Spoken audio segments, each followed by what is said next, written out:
नमस्कार साथियों। सरफरोशी की तमन्ना अब हमारे दिल में है। देखना है जोर कितना बाजुए कातिल में है। यह लाइन युवाओं को देश के लिए अपना जीवन बलिदान करने के लिए प्रेरित करता है, जिसमें सरफरोशी की तमन्ना का अर्थ आत्म बलिदान की इच्छा से है। इसका मुख्य संदेश देश की स्वतंत्रता के लिए दृढ़ संकल्प होना और हर कीमत पर अपने लक्ष्य को प्राप्त करने से है। लेकिन वर्तमान परिप्रेक्ष्य में अगर हम बात करें तो आज पहलगाम अटैक के बाद हमारे देश प्यारे भारत ने आतंकवाद के खिलाफ लगातार कठोर और नहीं झुकने वाला रुख अपनाया है और हमेशा ये जारी रखेगा। वैसे तो विश्व के सभी देशों को आतंकवाद के खिलाफ संघर्ष करना चाहिए और देश में अमन शांति लाने का प्रयास करना चाहिए, क्योंकि देश में अगर अमन लाना है तो आतंकवाद को मिटाना होगा। आइए वर्तमान परिप्रेक्ष्य में भारत और इससे संबंधित सीमा रेखा के बारे में कुछ हम लोग जान लेते हैं, जिसमें पाकिस्तान का ये जो क्षेत्र है कैसे इसको प्रभावित करता है, क्या गतिविधियां यहाँ पे होते आ रही हैं, आज़ादी के बाद से हम लोग क्या क्या चीज़ें यहाँ पे देख रहे हैं, इस चीज़ को समझने का प्रयास कर रहे हैं। ठीक है, चलिए शुरू करते हैं। तो मैप में भाई आपके सामने ये है अपना प्यारा भारत, और इस प्यारे भारत में पहले ये एरिया जो था वो जम्मू कश्मीर का एरिया था। अब तो यहाँ पे लद्दाख यूटीज बना दिया गया है, यूनियन टेरिटरीज। लेकिन इस मैप की बात करें तो ये है वो एरिया जिस जो पीओके के नाम से जाना जाता है, पाक ऑक्युपाइड कश्मीर। ठीक है, पीओके। अब चूंकि यहाँ पे है जम्मू और यहाँ है कश्मीर, यहाँ पे जम्मू और यहाँ है कश्मीर, तो जम्मू चूंकि पीओके ये जो लाइन है पाक ऑक्युपाइड कश्मीर, एलओसी के नाम से इस लाइन को जानते हैं, एलओसी, लाइन ऑफ कंट्रोल। ठीक है, तो इस लाइन के नजदीक आप देखिए कौन सा एरिया है, ये कश्मीर वाला एरिया। ठीक है, यहाँ पे है जम्मू।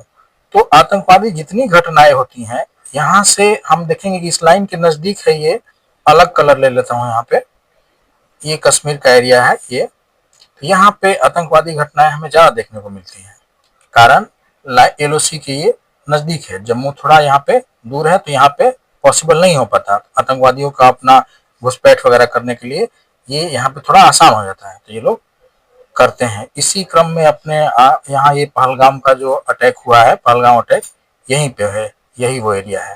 भाई इस विवाद की शुरुआत अगर देखें तो 1947 से ही हमें देखने को मिलता है, जब भारत और पाकिस्तान द्विराष्ट्र के रूप में अलग अलग अंग्रेजों के द्वारा विभाजित किए जाते हैं।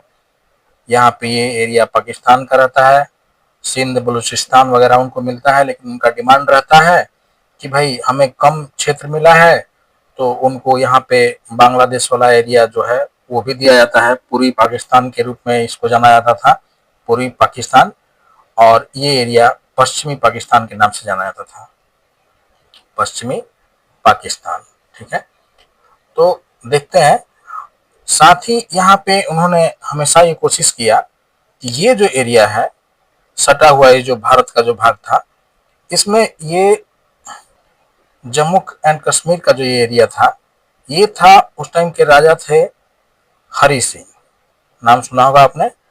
ये भारत में मिलने के लिए तैयार नहीं थे और ना ही ये पाकिस्तान में मिलने के लिए तैयार थे।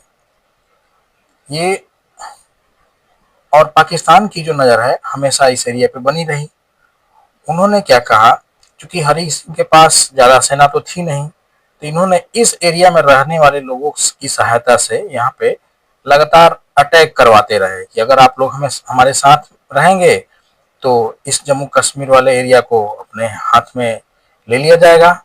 तो हरि सिंह भाई भागते भागते आते हैं भारत में, और हमारे उस टाइम पे राज्य संबंधित सारे मामले देखते थे सरदार वल्लभ भाई पटेल, उनके पास आते हैं कि भाई हमारी मदद करिए, पाकिस्तान हमारे ऊपर हमला कर रहा है।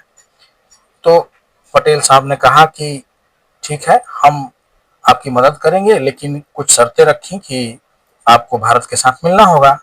हरि सिंह भी होशियार थे, बोले कि कुछ शर्तों के साथ में हम भारत के साथ मिलने के लिए तैयार हैं।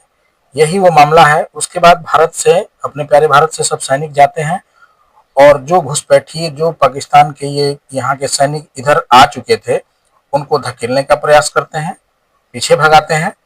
और इस यही पीछे भगाने के क्रम में 1/3 जो हिस्सा है ये पाकिस्तान के पास चला जाता है और 2/3 हिस्सा जो है भारत के पास रह जाता है।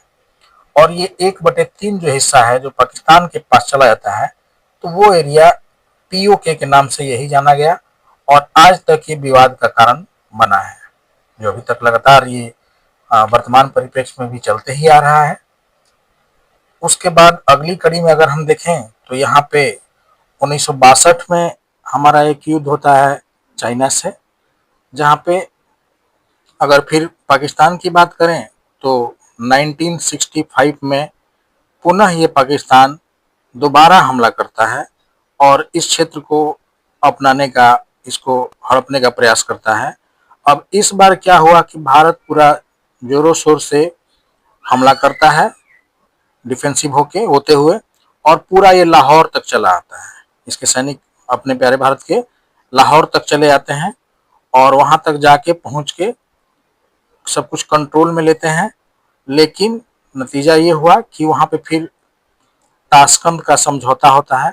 आपको एग्जाम में भी पूछा जाता है ताशकंद ताशकंद समझौता। अब इस ताशकंद समझौते में ये बात तय हुई कि भाई जो जहां पे था वही रह जाएगा, यानी कि सेना अपनी अपनी आप लोग पीछे कर लीजिए, तो भारत अपना जो सेना है वो पीछे कर लेता है। और नतीजा ये होता है कि जो ये 1/3 वाला जो पीओके का मामला था वापस वही रह जाता है। ये पीओके के रूप में ही वापस ये जाना जाने लगा। इस पे कोई मुद्दा, इस मुद्दे पर चर्चा नहीं हुई वापस। फिर उसके बाद भाई पुनः ये 1971 में ये फिर प्रयास करता है। ये पाकिस्तान मानने वाला तो था नहीं। अब इस बार क्या हुआ, इंदिरा गांधी की सरकार थी, पुनः ये हमला होता है यहाँ पे। लेकिन आज जैसे बलूचिस्तान की बात करें तो वहां पे स्वतंत्रता के लिए कुछ बातें चल रही हैं पाकिस्तान में, ठीक उसी तरह से ये जो पूर्वी पाकिस्तान है यहाँ पे भी ऐसा ही कुछ मामला चल रहा था।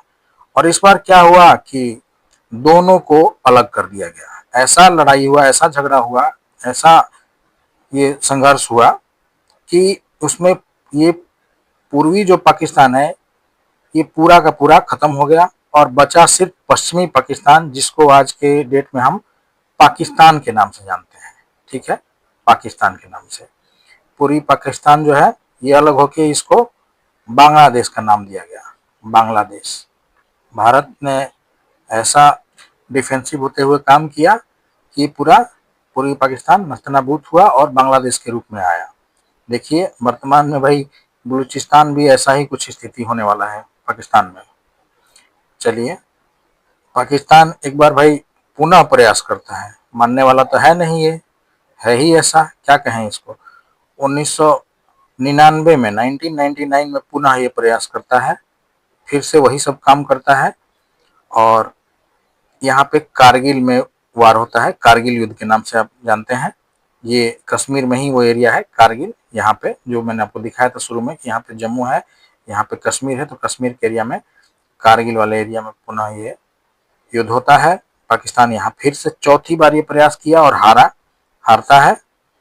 और चूंकि भाई भारत के साथ वो फ्रंट फुट पे आके कभी जीत नहीं सकता, तो हमेशा वो आतंकवाद का सहारा लेता है और चीज़ों को इस तरह से करता है कि कुछ हमले हों, कुछ गतिविधियां होती रहे, लड़ाई झगड़े, अमन शांति वो चाहता नहीं है।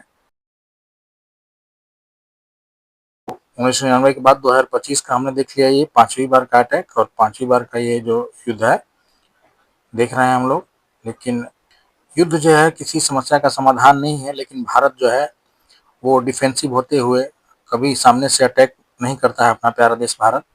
लेकिन अगर कोई इसे उकसाता है तो छोड़ता भी नहीं है, ये भी एक बात है। और वर्तमान सरकार इसके लिए प्रतिबद्ध है भाई।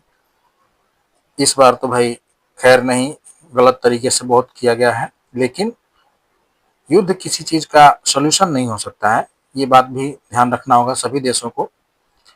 क्योंकि पहले क्लोज इकोनॉमी हुआ करती थी, बंद अर्थव्यवस्था के नाम से जिसको जानते हैं। आज विश्व के लगभग सभी देश जो हैं उनके यहाँ एक्सपोर्ट इंपोर्ट का जो काम होता है वो लगातार चलते रहता है। हर देश जो है एक दूसरे से संबंध है, कुछ बातों के लिए प्रतिबद्ध है एक्सपोर्ट इंपोर्ट के लिए।